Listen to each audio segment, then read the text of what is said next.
हमारी संस्कृति, हमारे संस्कार सदा रहें हमारे साथ। सब्सक्राइब करें तिलक। मेरे 7 भाइयों की हत्या हुई, उसी तरह हम सब एक एक करके मारे जाएंगे। ये तुम क्या कह रहे हो भांजी? सत्य कह रहा हूं बाबा श्री, सत्य। जो कौरवों में रहकर भी कौरवों में नहीं है, वो पांडवों का है। जो इधर भी है और उधर भी, और जो न पूरा उधर है न पूरा इधर, इन सब नामों के ऊपर सबसे पहले पितामह भीष्म का नाम है। कौरव सेना का एक एक योद्धा इस सत्य को जान गया है। केवल आप इस भ्रम में है कि आपके षड्यंत्र को कोई नहीं जानता। यह आरोप है मुझ पर, झूठा आरोप। पद नहीं छोड़ सकते, प्रतिज्ञा नहीं तोड़ सकते, तो फिर क्या कर सकते हैं? केवल पांडवों का पक्षपात और कौरवों का विनाश। दुर्योधन मर गया आपके लिए, दुर्योधन, और सारे कौरव मर गए आपके लिए। लीजिए लीजिए ये अपने हाथों में तलवार और मेरा और सारे कौरवों का वध कर दीजिए। उन पांडवों के हाथों मरने से तो अच्छा है पितामह कि हम सब आपके हाथों मारे जाएं। अब मैं इस आरोप को और सहन नहीं कर सकता। तुम्हारे इस आरोप की दुर्गंध मेरे शरीर के रोम रोम से फूट रही है। मैं पांडवों के रक्त से अपने अस्तित्व को पवित्र करूंगा और इस पृथ्वी लोक को निष्पांडव कर दूंगा, अन्यथा स्वयं अपने प्राण दे दूंगा।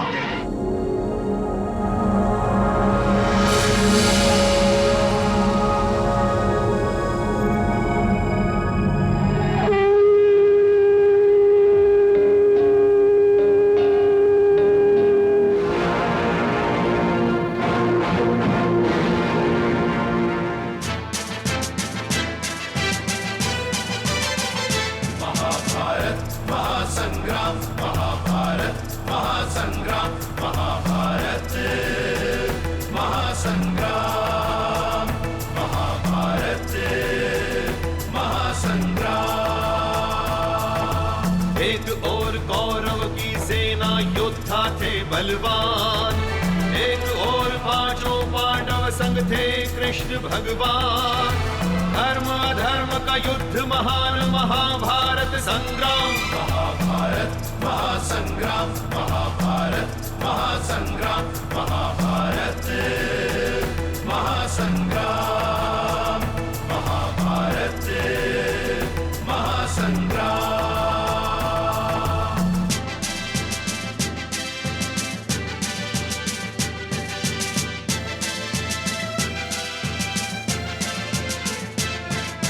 दुर्योधन शकुनी मामा ने द्यूत क्रीड़ा रचाई थी।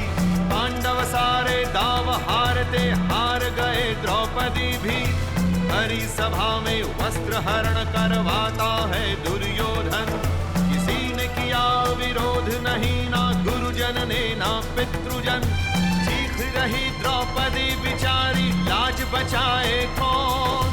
शक्तिहीन बैठे सब पांडव, सारी सभा है मौन। फिर द्रौपदी की लाज बचाते आके कृष्ण भगवान। महाभारत महासंग्राम, महाभारत महासंग्राम, महाभारत महासंग्राम, महाभारत महासंग्राम।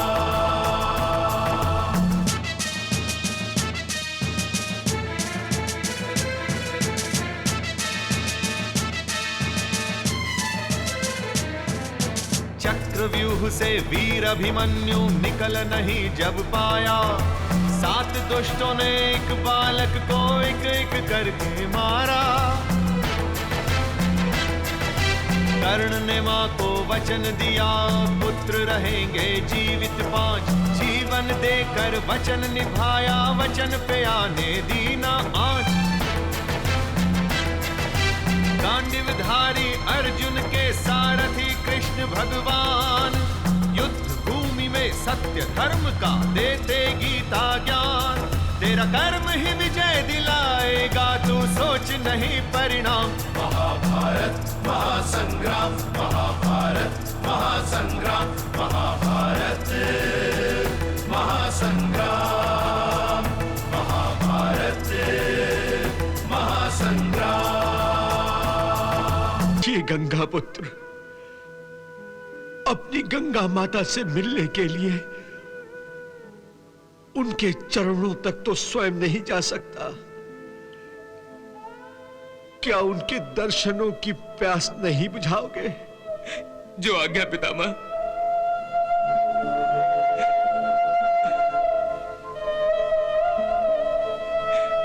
पितामह, आपके आदेश का पालन प्रभु की आज्ञा से करने जा रहा हूं। विष्णु पाद प्रसुतासी वैष्णवी नाम धारिणीम पाहि माम सर्वतां गंगा त्रिपथ गामिनी।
प्रणाम प्रभु।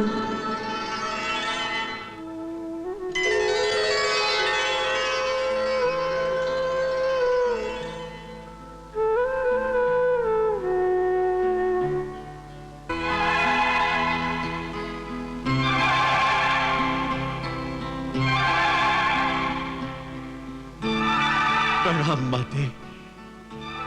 पुत्र, तुम्हारी इस दशा में मैं तुम्हें आशीर्वाद भी क्या दूं? माते, आपका आशीर्वाद तो सदा मेरे साथ है। बस इसके अतिरिक्त मुझे और क्या चाहिए? आपके दर्शन पाकर मन आत्मा सब तृप्त हो गए।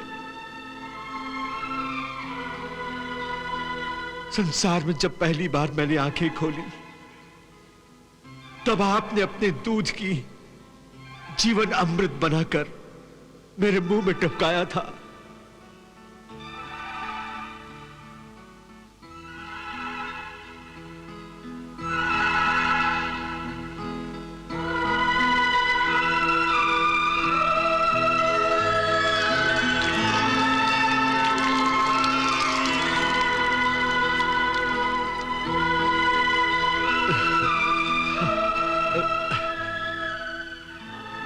धन्यवाद माते। पुत्र, जब तक तुम अपनी इच्छा से पृथ्वी लोक पर हो, मेरा जल तुम्हारी तृष्णा मिटाता रहेगा और घटा बनकर तुम्हारी शैय्या पर छाया करता रहेगा। माते, मन तो करता है कि मैं भी आपके साथ इस संसार को छोड़कर चलूं, पर नहीं। अभी मुझे इस धरती के कुछ कर्तव्य निभाने हैं। जब तक तुम इस प्रकार व्याकुल और दुखी हो, तब तक मेरा मन भी तुम्हारे लिए व्याकुल रहेगा। माता, माता, मेरी व्याकुलता तो तभी समाप्त होगी जब मेरी अस्थियां आपके शीतल जल में प्रवाहित की जाएंगी।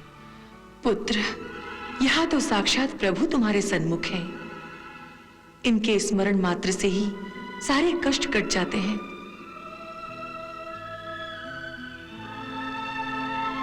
प्रभु, मेरी इस बालक की रक्षा कीजिए। इसका कल्याण कीजिए। तथास्तु।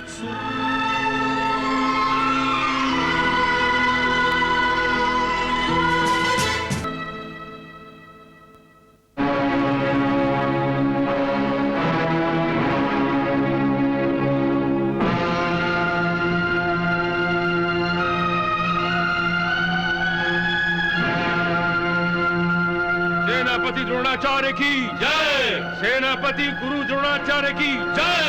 सेनापति गुरु द्रोणाचार्य की जय। सेनापति गुरु द्रोणाचार्य की जय। पितामह के बाद गुरु द्रोण का सेनापति बनना हमारे लिए चिंता का विषय है केशव। बड़े भैया, मेरी दृष्टि में यह चिंता का विषय है भी और नहीं भी है। फिर भी मैं ये कैसे भूल सकता हूं कि गुरु द्रोण अलग अलग प्रकार के व्यूह की रचना में विशेष दक्षता रखते हैं। उनका बनाया गया व्यूह मकड़ी के जाल की भांति होता है, जिसमें योद्धा पतंगे की तरह फंसकर फड़फड़ाकर दम तोड़ देता है। व्यू का उत्तर प्रतिव्यू की रचना करके दिया जाता है। जैसे यदि शत्रु ने गरुड़ व्यू की रचना की तो उसका उत्तर हमें अर्धचंद्र व्यू की रचना करके देना चाहिए। और यदि शत्रु मकर व्यू की रचना करे तो हमें शेन व्यू या क्रोंस व्यू की रचना करनी चाहिए। परंतु ये व्यू प्रतिव्यू जैसी गूढ़ बातें अवश्य तुमने अपने छोटे मामा श्री द्वारकाधीश से सीखी होंगी। नहीं ताऊ जी, व्यू रचना की यह गुड़ शिक्षा मैंने अपने मामाश्री से नहीं ली। फिर किससे ली? ये तो मैंने अपने पिताश्री पार्थ अर्जुन से ली है। अर्जुन से? परंतु हम सब तो 13 वर्षों तक वनवास में थे। इतने वर्षों के बाद तुम्हारी अर्जुन से भेंट हुई, फिर तुम्हें अर्जुन से शिक्षा कब मिली अभिमन्यु? यह शिक्षा मैंने अपनी माता सुभद्रा के गर्भ में ही प्राप्त कर ली थी। गर्भावस्था में? हाँ ताऊ जी, माताश्री को युद्ध नीति के विषय में अधिक से अधिक जानने की उत्सुकता रहती थी और इसीलिए वो पिताश्री से युद्ध के विषय में चर्चा भी करती रहती थीं। पिताश्री ने युद्ध के व्यूहों के बारे में जितनी भी जानकारी दी वो सब मैंने माताश्री के घर में रहकर ही प्राप्त कर ली थी।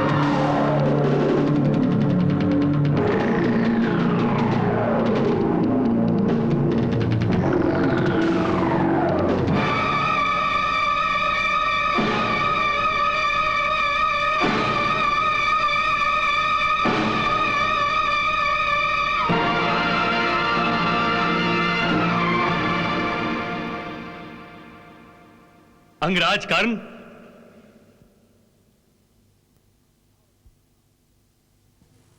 आओ मित्र आओ, पधारिए मामाश्री।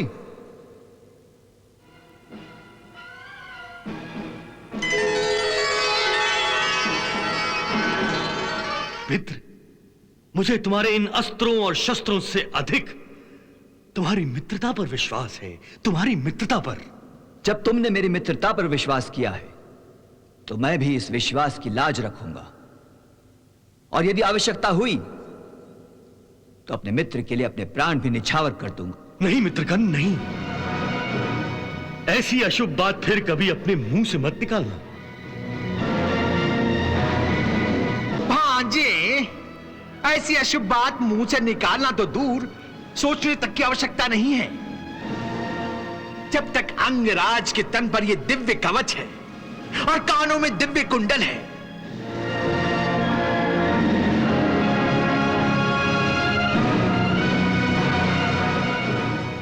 अर्जुन देवेंद्र के दिए हुए अस्त्रों से तो क्या, स्वयं इंद्रराज भी चाहें तो अपने विनाशक से विनाशक शस्त्रों से भी अंगराज का बाल तक बागा नहीं कर सकते। हाँ, स्वयं इंद्रराज भी चाहें तो अपने विनाशक से विनाशक शस्त्रों से भी अंगराज का बाल तक बागा नहीं कर सकते। हाँ, मैं ऐसा नहीं होने दूंगा।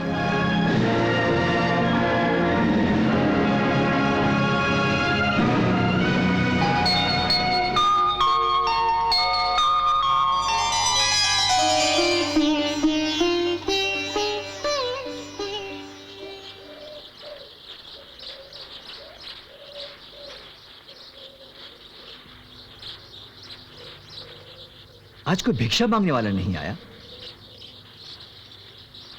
मेरे जीवन में ऐसा अशुभ दिन कभी नहीं आया जब मैंने किसी याचक या किसी भिक्षु ब्राह्मण को भिक्षा न दी हो।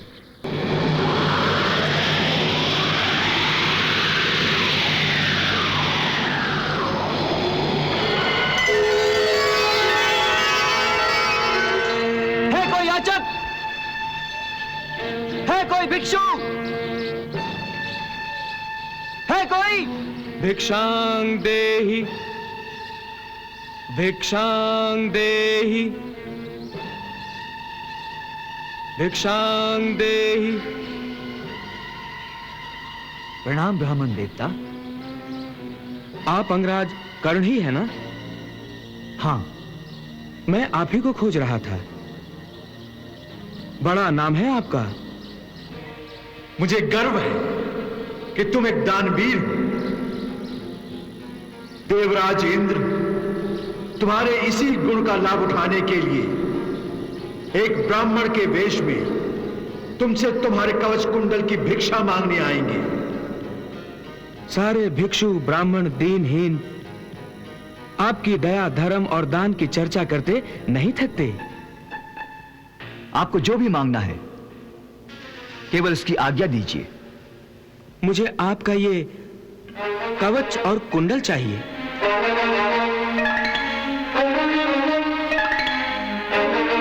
क्या हुआ दानवीर? क्या मैंने आपकी क्षमता से कुछ अधिक मांग लिया? नहीं, मेरी क्षमता से तो अधिक नहीं, परंतु एक ब्राह्मण की आवश्यकता से अवश्य अधिक मांगा है। क्योंकि एक ब्राह्मण के लिए गौधन से अधिक मूल्यवान दान और कुछ नहीं हो सकता। परंतु आपने गौधन छोड़कर मेरे ये कवच कुंडल मांगे हैं। इस कवच कुंडल के महत्व को कोई भिक्षु ब्राह्मण नहीं जान सकता, परंतु एक योद्धा इसका महत्व अवश्य जानता है। अर्थात अर्थात ये कि आप इसके महत्व को जानते हैं, इसलिए आप कोई भिक्षु ब्राह्मण नहीं हैं। ये आप क्या कह रहे हैं अंगराज? मैं ठीक कह रहा हूं देवराज इंद्र। कृपा भिक्षु ब्राह्मण का ये स्वांग समाप्त कीजिए और अपने असली वेश में आइए। ओह, लगता है तुम्हारे पिता सूर्यदेव ने तुम्हें मेरे आगमन की सूचना पहले ही दे दी है। हां, इसलिए कि वे मेरे पिता हैं।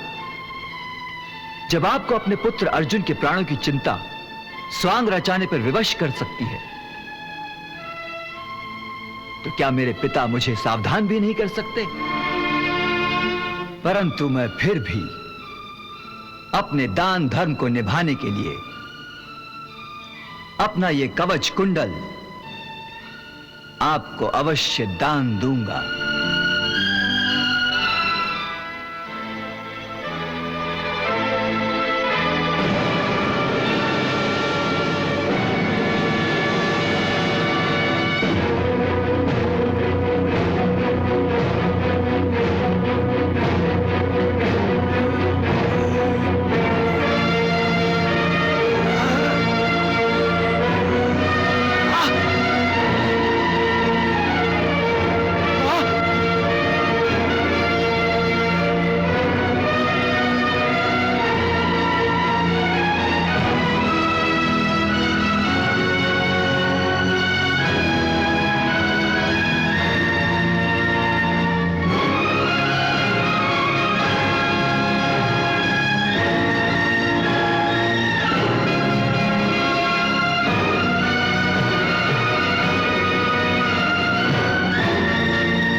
हे दानवीर, तुम्हारे इस अनुपम दान ने तो देवराज इंद्र की झोली को भी छोटा कर दिया है।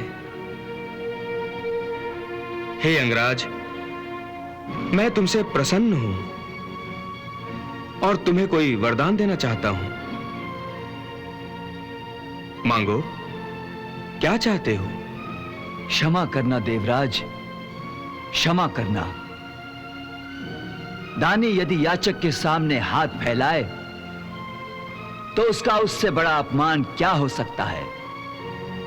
हे देवेंद्र, मैं अपना हाथ फैलाकर दान धर्म के विधान का अपमान नहीं कर सकता। वाह कर्ण, वाह! तुम धन्य हो, तुम महादानी हो। तुमने आज दान की मर्यादा को निभाकर दान धर्म की उस चरम सीमा को छू लिया है जहां युगों युगों तक कोई भी दानी नहीं पहुंच सकेगा। मैं तुमसे प्रसन्न हूं, अति प्रसन्न हूं,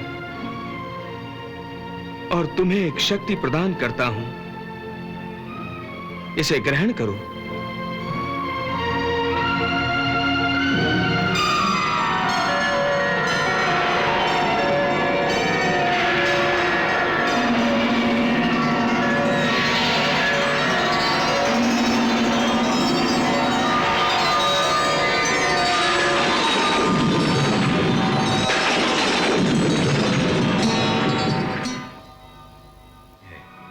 अब मेरी इस व्यूह रचना में आप लोगों के सहयोग की परम आवश्यकता है।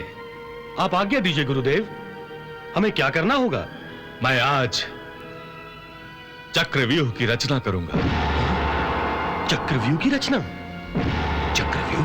चक्रव्यूह? चक्रव्यूह? चक्रव्यूह? वाह वाह आचार्य जी वाह! तब तो पांडवों का क्रियाक्रम हुआ ही समझो, क्योंकि चक्रव्यूह को कोई ध्वस्त नहीं कर सकता। नहीं गांधार नरेश, श्री कृष्ण और अर्जुन चक्रव्यूह की रचना और उसको ध्वस्त करना जानते हैं। अर्जुन मेरा परम शिष्य रहा है और मैंने उसे सभी प्रकार के व्यूह की रचना करने और उन्हें ध्वस्त करने की शिक्षा दी है। यह तो हमारा दुर्भाग्य है पिताश्री। निराश होने की कोई आवश्यकता नहीं है। यदि अर्जुन को आप सब युद्ध में उलझाकर रणभूमि के दूसरी छोर तक ले जाएं, तो मैं चक्रव्यूह की रचना करूंगा। एक ऐसा अभेद्य और अमोघ व्यूह होगा जिसमें प्रवेश करने का अर्थ है मृत्यु के मुख में प्रवेश करना। हम इस चक्रव्यूह में चारों पांडवों को घेर कर उनका वध कर देंगे। संजय, युद्ध आरंभ हुआ।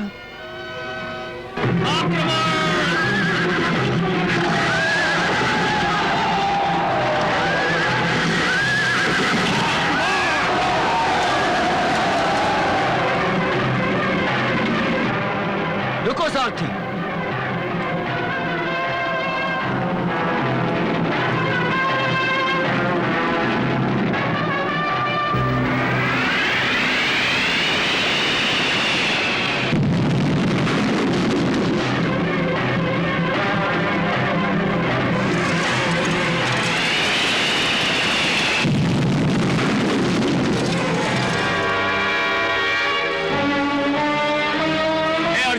मैं प्रगति धीपति सुशर्मा तुम्हें युद्ध के लिए ललकार रहा हूं।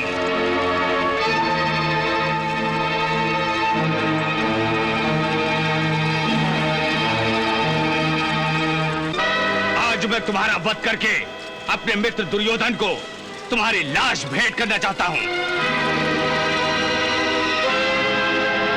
संजय, द्रोणाचार्य के फेंके हुए जाल में क्या अर्जुन फंस जाएगा? यदि सच्चे क्षत्रिय हो तो मुझसे युद्ध करो। मैं और मेरी सेना रणभूमि की दक्षिण दिशा में तुम्हारी प्रतीक्षा कर रहे हैं। वहां हमारे युद्ध में कोई बाधा नहीं डालेगा। चलो सारथी।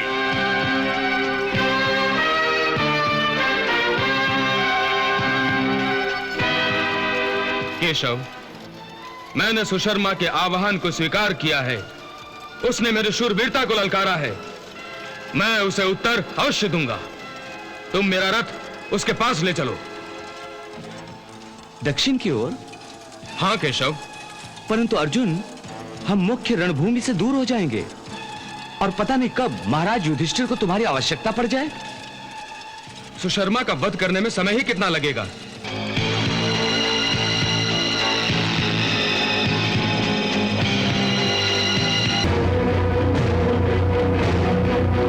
ये सब क्या हो रहा है?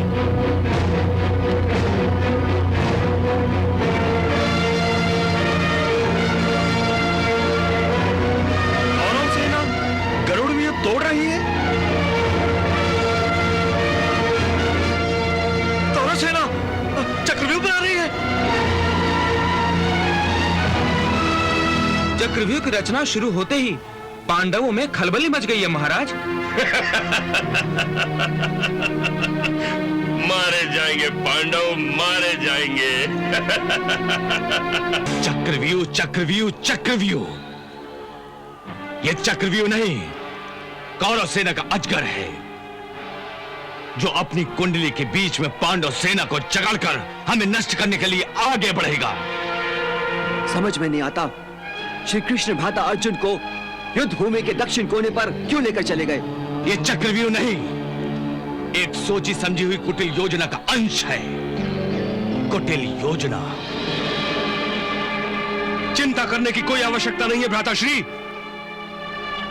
मैं अपनी गदा से कौरवों का यह चक्रव्यूह तोड़ दूंगा। नहीं भीम, यह असंभव है। चक्रव्यूह गदा से नहीं तोड़े जाते। यह युद्ध योद्धाओं के बीच में नहीं, बल्कि दो सेनाओं के बीच में होता है। इसे तोड़ने की विशेष युद्ध नीति है, और जो केवल अर्जुन ही जानता है। मैं भी जानता हूं चक्रव्यूह को तोड़ना। तुम चक्रव्यूह भेदना भी जानते हो? हाँ ताऊश्री। भ्राताश्री, फिर तो हमें तुरंत आक्रमण करना चाहिए। हमारे पास समय नहीं है।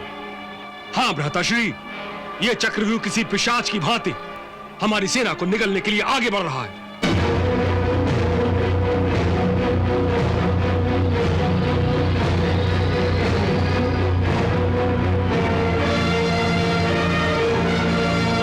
भ्राताश्री, शीघ्र निर्णय लीजिए। ठीक है अभिमन्यु, चक्रव्यूह को भेदने के तुरंत बाद तुम वापस लौट आओगे। क्षमा करें ताऊश्री, मैं चक्रव्यूह ध्वस्त अवश्य कर सकता हूं, परंतु लौटने का रास्ता बनाना मुझे नहीं आता।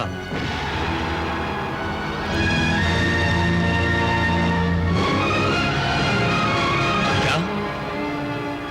चक्रव्यूह को तोड़ना जानते हो, परंतु वापस आने का रास्ता नहीं बना सकते? नहीं। तुमने तो कहा था कि जब अर्जुन सुभद्रा से युद्ध के बारे में बातें करता था, तो तुम गर्भ में युद्ध शिक्षा ग्रहण कर लेते थे। हाँ, परंतु जिस रात पिताश्री चक्रव्यूह के बारे में बता रहे थे और पिताजी ने केवल चक्रव्यूह के भेदन की ही बात कही थी कि माताश्री को नींद आ गई, और उन्हें सोता देख पिताश्री ने आगे कुछ नहीं बताया, और इसीलिए मैं चक्रव्यूह से बाहर निकलने का रास्ता बनाने का ज्ञान नहीं रखता। ठीक है अभिमन्यु, फिर मैं तुम्हें जानबूझकर मृत्यु के मुंह में जाने की आज्ञा नहीं दे सकता। यदि अर्जुन यहां होता तो बात दूसरी होती। कुछ उल्टा सीधा हो गया तो मैं अर्जुन को क्या उत्तर दूंगा? वो बड़ा ही भावुक है। परंतु इसके अतिरिक्त हमारे पास कोई दूसरा उपाय भी तो नहीं। कह दिया ना कि नहीं हो सकता। यदि मैं चक्रव्यूह ध्वस्त नहीं करूंगा तो फिर उस समय आप पिताश्री को क्या उत्तर देंगे, जब पांडव सेना के योद्धाओं की लाशों से युद्ध भूमि ढकी होगी और उसमें मेरी भी लाश होगी? अभिमन्यु, भ्राताश्री, अभिमन्यु ठीक ही कह रहा है। मरना है तो मार कर मरेंगे। हाँ भ्राताश्री, आप चिंता मत कीजिए। मैं अभिमन्यु के पीछे पीछे चक्रव्यूह में घुस पड़ूंगा। हम अभिमन्यु के पीछे अपनी पूरी शक्ति लगा देंगे। यदि तुम सबका यही विचार है तो ठीक है, मैं भी तुम सबके साथ रहूंगा। अभिमन्यु, तुम आक्रमण की तैयारी करो। जो आज्ञा ताऊश्री।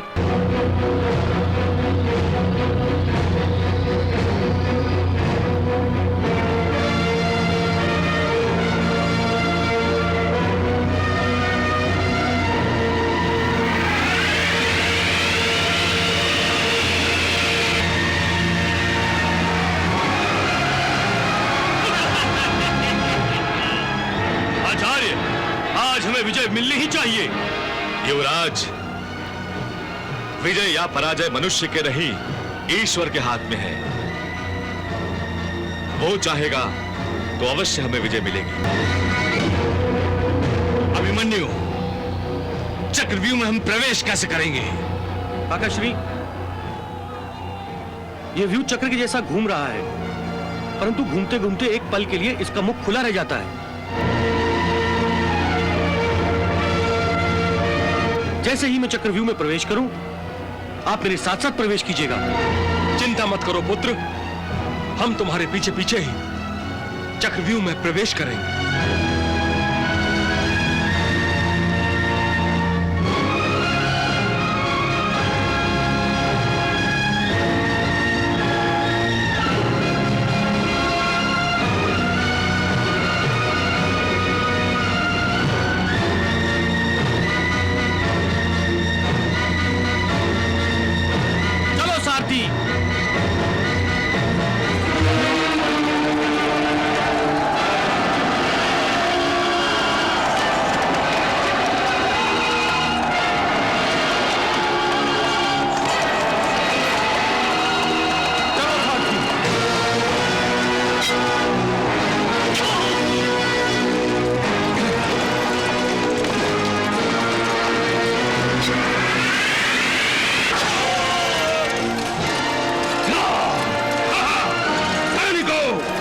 चक्रव्यूह का प्रवेश बंद कर दो।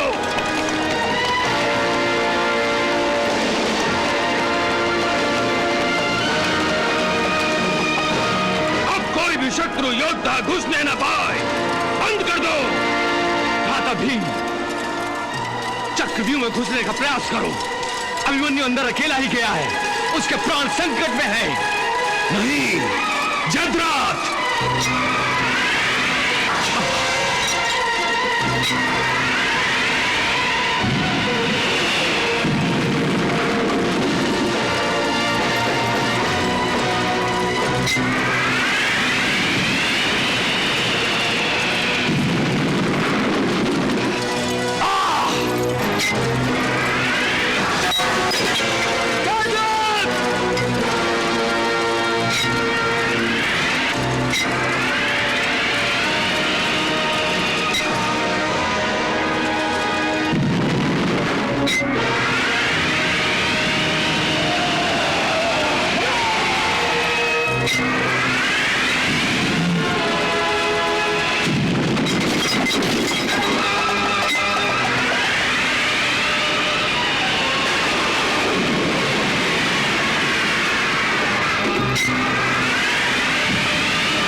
अभिमन्यु किस निर्दयता से हमारे चक्रव्यूह को तोड़कर हमारे अनगिनत सैनिकों का संहार कर रहा है। कोई बात नहीं मामाश्री, लगता है मुझे ही जाकर इस सबोले की गर्दन मरोड़नी पड़ेगी।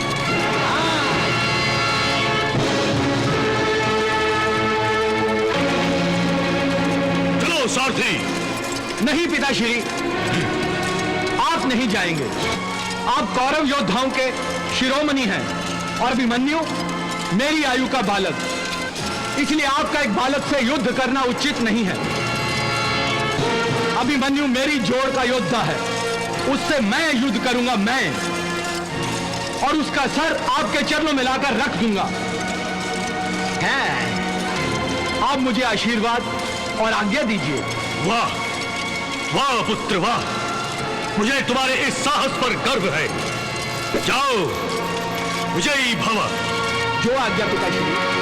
चलो सारथी।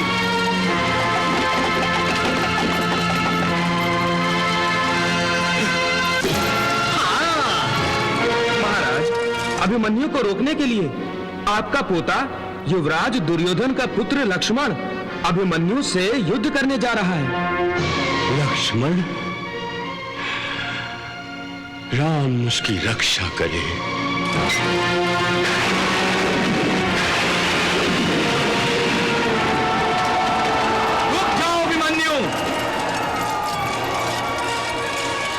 इन बेचारे निर्बल सैनिकों पर क्या बाण चला रहे हो?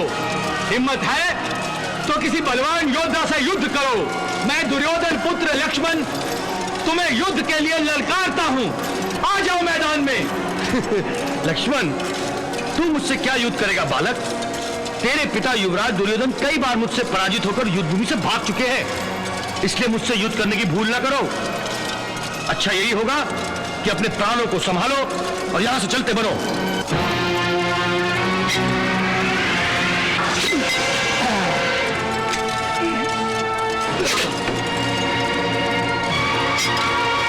लक्ष्मण, अब तुझे गुरु द्रोण भी नहीं बचा सकते। ईश्वर को याद कर ले, मैं तुझे परलोक भेजने वाला हूं।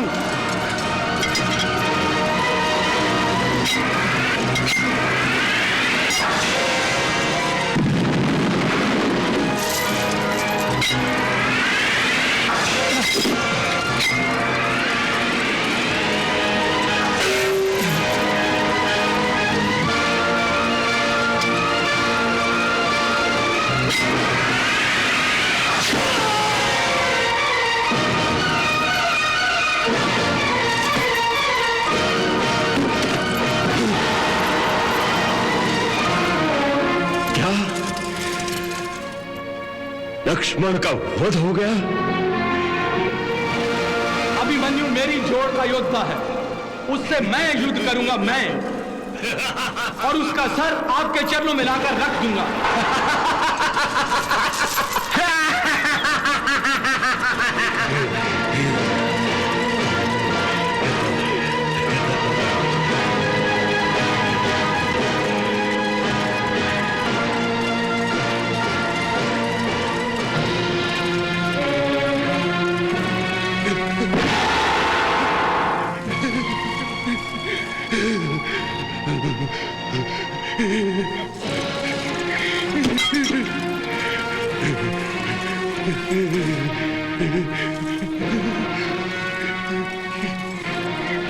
नहीं, नहीं, नहीं लक्ष्मण, मेरे बेटे मुझे क्षमा कर दे, क्षमा कर दे।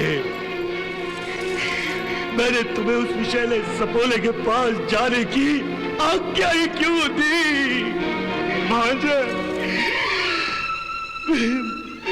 मेरी आन की खातिर तुमने अपने प्राण निछावर कर दिए। मेरे लाडले तूने वीर गति प्राप्त की है।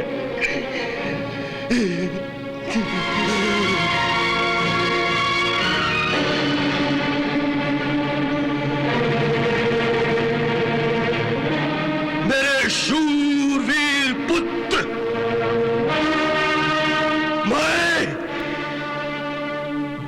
मैं तुम्हें वचन देता हूं कि तुम्हारी हत्या का बदला अवश्य लिया जाएगा। तुम्हारे हत्यारे का सिर उसके धड़ से अलग किया जाएगा। तुम्हारा यह प्रतिशोध आज ही लिया जाएगा, आज ही लिया जाएगा, इसी समय।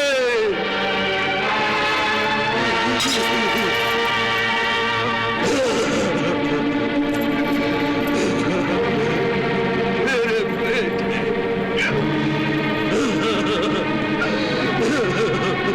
महाराज, युवराज दुर्योधन ने अपने पुत्र लक्ष्मण के वध से क्रोधित होकर कौरवों के सर्वश्रेष्ठ महारथियों को आदेश दिया है। द्रोणाचार्य, कृपाचार्य, शकुनी मामा, अंगराज, तुम सब मिलकर अभिमन्यु को घेर लो। वो सपोला बचकर नहीं जाना चाहिए। अभी इसी समय उसको चारों तरफ से घेर कर उसकी हत्या कर डालो, टुकड़े टुकड़े कर डालो। अभिमन्यु, मुझे अभिमन्यु का सिर चाहिए।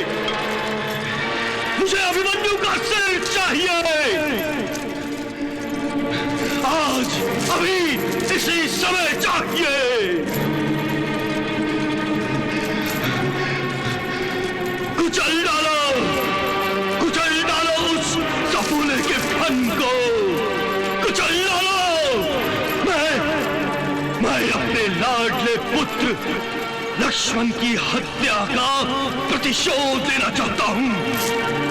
लक्ष्मण की हत्या का प्रतिशोध। चलो मेरे साथ, चलो सारथी।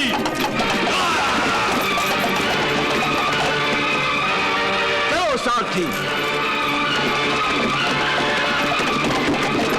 सारथी, रथ आगे ले चलो। चलो सारथी।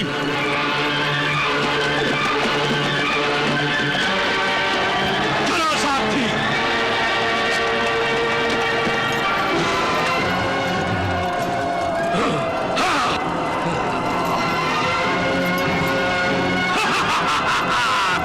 जयद्रथ!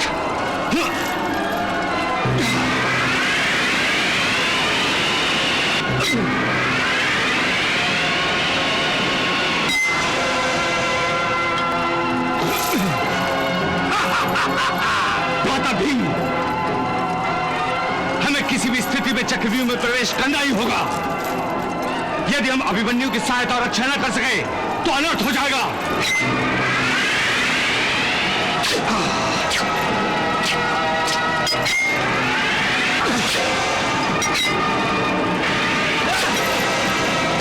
रथों को सारथी।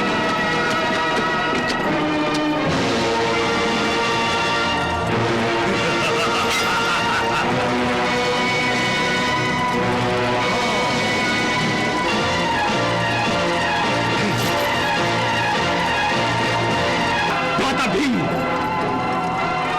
हमें किसी भी स्थिति में चक्रव्यूह में प्रवेश करना ही होगा। यदि हम अभिमन्यु की सहायता और रक्षा न कर सके तो अनर्थ हो जाएगा। अनर्थ हो जाएगा भीम। नहीं, मैं ये अनर्थ होने नहीं दूंगा।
आपके छोटे पुत्र दुशासन ने अभिमन्यु का रथ तोड़ दिया है।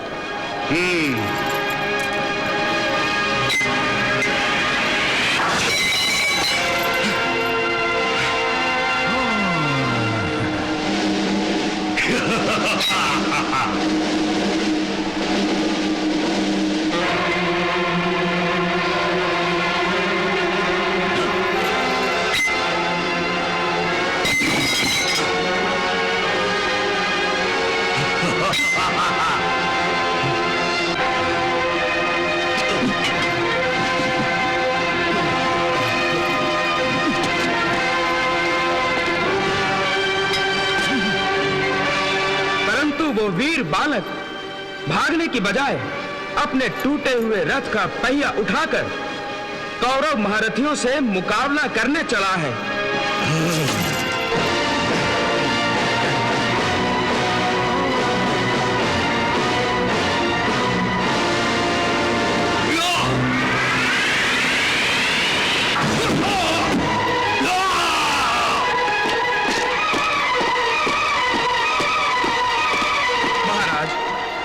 युवराज के आदेश अनुसार कौरव वीर अभिमन्यु पर टूट पड़े हैं।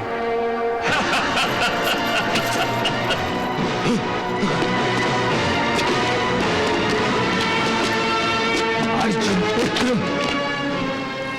अभिमन्यु,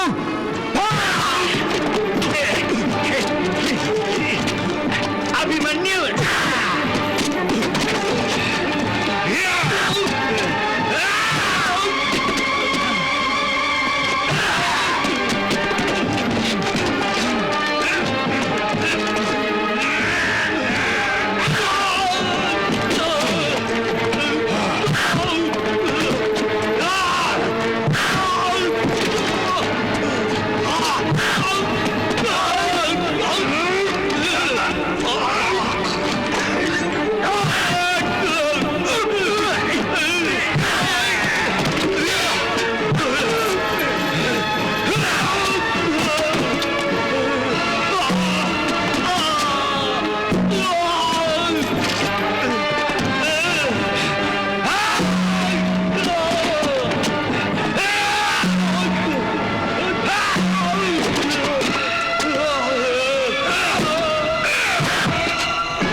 लक्ष्मण की हत्या की थी तूने। ये ले,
केशव, मेरा गांडीव भी बार बार मेरे हाथों से छूट रहा है।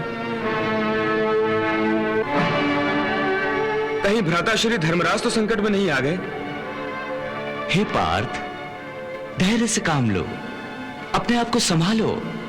जो होना है सो तो होकर रहेगा, परंतु मनुष्य को कामना सदा ही अच्छे की करनी चाहिए। अर्जुन का पुत्र, अर्जुन का पुत्र अभिमन्यु। अर्जुन!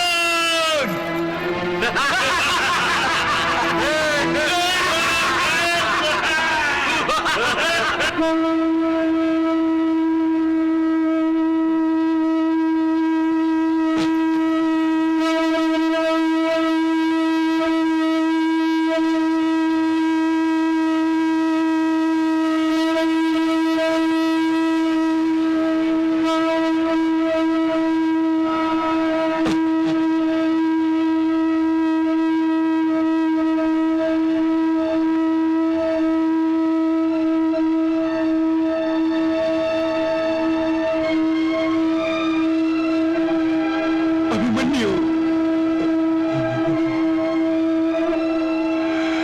भ्राता भीम, ये शंख ध्वनि कौरवों की विजय गाथा सुना रही है। अनर्थ हो गया भीम, अनर्थ हो गया। अभिमन्यु, अभिमन्यु, अभिमन्यु। महाभारत महासंग्राम।